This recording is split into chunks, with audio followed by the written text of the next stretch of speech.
આપણા પરિવારજનો, મિત્રો, સંબંધીઓ સાથે પરસ્પરના સંબંધો, એમાં આપણો સ્વભાવ નડે નહીં, એમાં આપણો અહંકાર નડે નહીં, એમાં ધ્યાન રાખીએ. પ્રમુખ સ્વામી મહારાજ એક વાત કરતા કે સંબંધો સારા રાખવા માટે શું કરવાનું? તો બાપા કહેતા એકબીજાને સમજવાની કોશિશ કરે, મોટું મન રાખે, ઘર સભા અને સત્સંગ.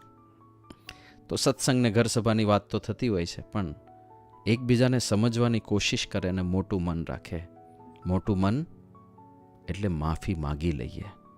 બીજા માફી માગે તો માફી આપી દઈએ. ઘણીવાર માફી આપતા નથી આપણે. જાણી જોઈને પહેલાંને તડપાવવા માગીએ. એને એની ભૂલનો અહેસાસ થવો જોઈએ, એની ભૂલનો અહેસાસ થવો જોઈએ. એવા અહંકાર શું કામ રાખવાના? બીજો એની ભૂલ સ્વીકારે કે ના સ્વીકારે, તમે એને જેવા છે એવા સ્વીકારી લો ને. માફી માગે કે ના માગે, તમે ગળે લગાડી લો ને. આપણા જ છે ને, આપણા સ્વજનો જ છે. આમ તમે વિચાર કરો ને તો કેટલા લોકો ખરેખર જીવનમાં ઇમ્પોર્ટન્ટ છે, આપણા જીવનને જે અફેક્ટ કરતા હોય, એવા કેટલા લોકો સાથે આપણે સારા સંબંધો રાખવા માટે કોમ્પ્રોમાઇઝ કરવાનું થાય, થોડું છોડવાનું થાય, થોડી માફી માગી લેવાની થાય. કેટલા લોકો એવા? આમ જો ને, તમે લિસ્ટ બનાવો ને તો આપણું જીવન 40થી 50 લોકોની વચ્ચે જ પૂરું થઈ જાય છે. બીજા બધા તો ખાલી માહોલ માટે છે. 40-50 લોકો સાથેનો જ ઘનિષ્ઠ સંબંધ હોય છે આપણો. અને 40-50 પણ હું વધારે બોલું છું. જે ખરેખર મેટર કરે છે એવા તો એના કરતાંય ઓછા હોય છે. 10-15થી વધારે આંકડો નહીં જાય. હવે એ લોકો અગત્યના છે કે નાની નાની આપણી અપેક્ષાઓ કે પછી નાની નાની વસ્તુઓ અગત્યની છે? કોઈ વ્યક્તિ સહન કરે છે એના માટે પોતાના મત કરતાં અને પોતાના અહંકાર કરતાં એ સંબંધ અને એ વ્યક્તિ અગત્યનો હોય છે, એટલા માટે સહન કરે છે. આપણે આપણી જાતને પૂછવું પડે કે શું અગત્યનું છે મારા માટે? વ્યક્તિ અને સંબંધ અગત્યનો છે અને મારી શાંતિ અગત્યની છે? કદાચ તમે એને સંભળાવી દેશો મોઢે, જેવું છે તેવું રોકડું પરખાવી દેશો, સંબંધ બગડશે. પણ રહેવાનું તો એની ભેગા જ છે. એટલે રોજ અકળામણ, એને જ્યારે જ્યારે જોશો ત્યારે દુઃખ, એ શોકની લાગણી અનુભવાશે. એના કરતાં થોડું જતું કરીએ, માફી માગી લઈએ, અપેક્ષા ના રાખીએ. ખાલી સોદાબાજીના સંબંધો નહીં, બસ મારે આપવું છે, મારે આપવું જ છે. આપણા ગુરુમાંથી શીખો ને, પ્રમુખ સ્વામી મહારાજ જીવનભર ઓનલી ગિવિંગ ગિવિંગ ગિવિંગ. અત્યારે મહંત સ્વામી મહારાજ ખોબલે ને ખોબલે, દેવું ન લેવું કાંઈ, એ જ તારી પ્રીત તણી રીત. ખોબલે ને ખોબલે આપ્યા જ રાખે. આનંદની લાણી, લાભની લાણી, બસ બધું લઈ જાઓ મારી પાસેથી. જે ગુણાતીતાનંદ સ્વામીએ કહ્યું ને કે આ સંત કેવા છે કે વૃક્ષની જેમ એનો દેહ પરને અર્થે છે. જેમ વૃક્ષનું આખું શરીર બીજા માટે, એનો છાંયડો બીજા માટે, એના ફળો બીજા માટે, એનું લાકડું બીજા માટે, એ જે ઓક્સિજન છોડે એ ઓક્સિજન બીજા માટે, બધું બીજા માટે, બધું પરોપકાર માટે. એમાં સંતનું બધું પરોપકાર માટે છે. તો આપણે એમાંથી થોડું શીખીને બસ આપણે આપવું છે નિરપેક્ષ રીતે. સાધારણ રીતે સંબંધોમાં આપણે કેવું થઈ જાય કે હું આટલું બધું કરું છું તો એને સમજવું તો જોઈએ ને, હું આટલું બધું કરું છું તો એને આટલું તો કરવું જોઈએ ને. તો એ આટલું કરે એના માટે તમે ના કરો. તમારે કરવું છે એટલે કરો. તમારે આપવું જ છે, બસ આપી જ જવું છે, આપી જ જવું છે, આપી જ જવું છે. કોઈ અપેક્ષા નથી રાખવી. તો સંબંધો વધારે સારા ખીલેલા રહેશે. બીજું, બીજાનો દ્રષ્ટિકોણ સમજવા ક્યારેક પ્રયત્ન કરીએ. ઘણીવાર આપણે એટલા સ્વકેન્દ્રી હોઈએ છીએ કે આપણો જ રટ્ટો માર્યા કરીએ કે હું આમ કરું છું, હું આમ કરું છું, હું આમ કરું છું, એટલે એને આમ કરવું જોઈએ, એમે આને આમ કરવું જોઈએ, એને આમ કરવું જોઈએ. એટલે એને પણ કંઈક અપેક્ષા હશે ને તમારી પાસે, નહીં હોય? એ કેટલું બધું કરે છે એ તો જુઓ ક્યારેક. ક્યારેક એકવાર તો વિચાર કરો. દાખલા તરીકે તમે મેલ મેમ્બર છો ફેમિલીના અને તમને એવું લાગે કે હું ઓફિસ જાઉં છું, આખું ઘર ચલાવું છું. એકવાર તમે ફિમેલ મેમ્બરનો વિચાર કરજો કે ઘરમાં આખો દિવસ એ કયું કયું કામ કરે છે. રસોઈ બનાવવી તમને શું લાગે છે સહેલું કામ છે? ઘરની સાફ સૂફી રાખવી સહેલું કામ છે? કપડાં ધોવા, સૂકવવા, વાળવા, ઘડી કરીને મૂકવા, ઇસ્ત્રી કરવી કે કરાવવી, એ બધું સહેલું કામ છે? કરી જુઓ એકવાર તો ખબર પડે. તો આપણે ઘણીવાર સ્વકેન્દ્રી જ હોઈએ. બીજા માણસનું કેટલું સમર્પણ છે, બીજા માણસનું કેટલું યોગદાન છે, એ બાજુ આપણી નજર જ નથી હોતી. તો એકબીજાને સમજવાની કોશિશ, બીજો માણસ જે તે પ્રકારનું વર્તન કરે છે એને પણ સમજવાની કોશિશ કરો ને.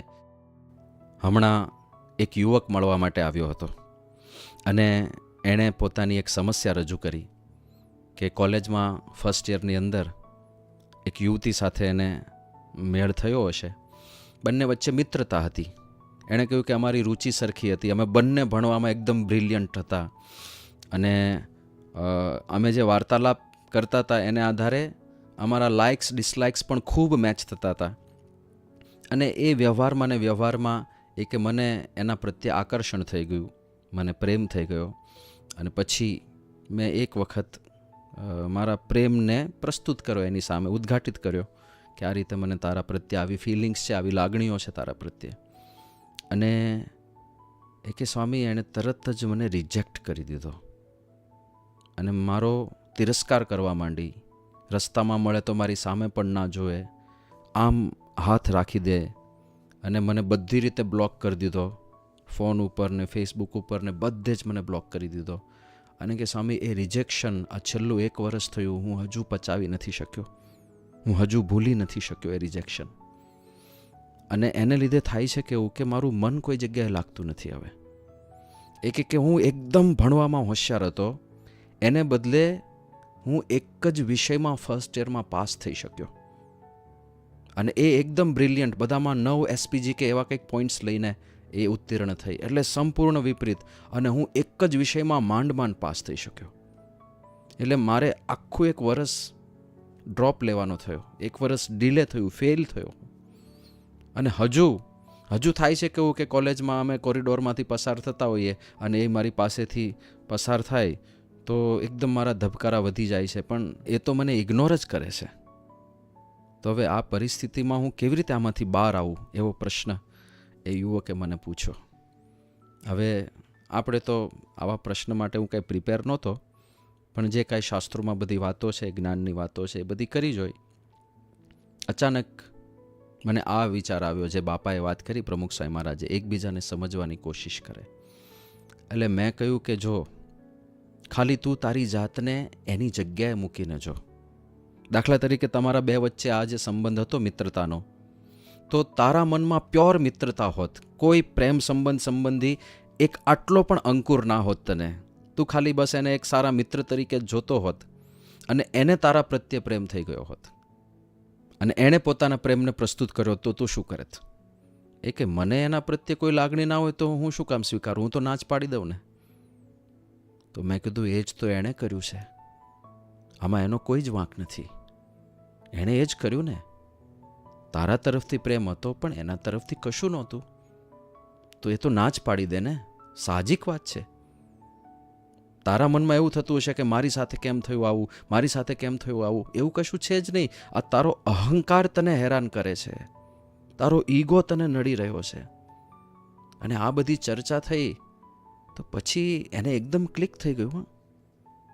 એ કે સ્વામી, વાત તો સાચી છે કે આમાં એનો કોઈ વાંક પણ નથી ને. એણે જે કર્યું એ એની રીતે તો યોગ્ય જ કર્યું છે. હું રિજેક્શન પચાવી નથી શક્યો અને મેં આ દૃષ્ટિકોણથી ક્યારે વિચાર જ નહોતો કર્યો. આ દૃષ્ટિકોણથી જ્યારે વિચાર કરીએ ત્યારે બધું યોગ્ય જ લાગે છે. તો મેં કીધું હવે જસ્ટ મૂવ ઓન, તું આગળ વધી જા, એ ચેપ્ટર ક્લોઝ કર. એવી પણ તારે અપેક્ષા નથી રાખવાની કે એના મનમાં ખાલી મારી એક ઇમ્પ્રેશન સારી રહે. એ પણ આપણો અહંકાર છે. ઘણીવાર એવી પણ ઈચ્છા રહે કે મારી ખાલી ઇમ્પ્રેશન સારી રહે, એને એવું ના થઈ જાય કે હું આવો લફંગો નીકળ્યો ને આવો નીકળ્યો. અરે જવા દે ને ભાઈ, જસ્ટ મૂવ ઓન. જે થયું તે. આખી દુનિયામાં આપણી સારી છાપ રહે એવી તો અપેક્ષા જ ક્યાંથી રાખવાની હોય. એવી સારી છાપો તો ભગવાનની નથી રહી.